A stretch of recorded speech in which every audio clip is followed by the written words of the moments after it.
What if Monday morning could start out with making? Students could do something creative. They could tackle a challenge. They could engage in problem solving and creative thinking. They might do blogging or sketch videos. They might do circuitry or scratch video game projects.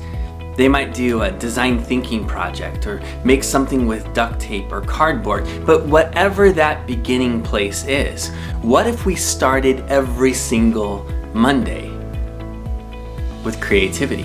What if they began the week with a sense of wonder and excitement? See, one of the things I believe to my core is that classrooms should be bastions of creativity and wonder. And that there's something powerful that happens when students engage in creative thinking, when they become problem solvers and engineers and artists and architects and makers, and that when that happens, they are changed. And I'm reminded in those moments that making is magic. So what if we started every single Monday that way? What if we began the school day with making? What if they learned how to develop that maker mindset where they can then tackle complex problems?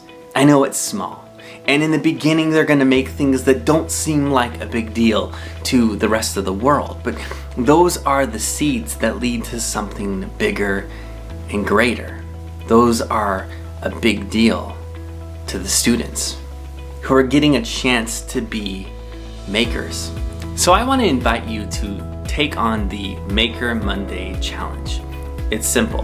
Devote the first 45 to 90 minutes of Monday to something creative. Encourage your students to be makers. Now, I have a ton of different resources on my blog post, but I would encourage you to just do it, to take on that challenge and see how it goes. But I'd also like to encourage you to do something else.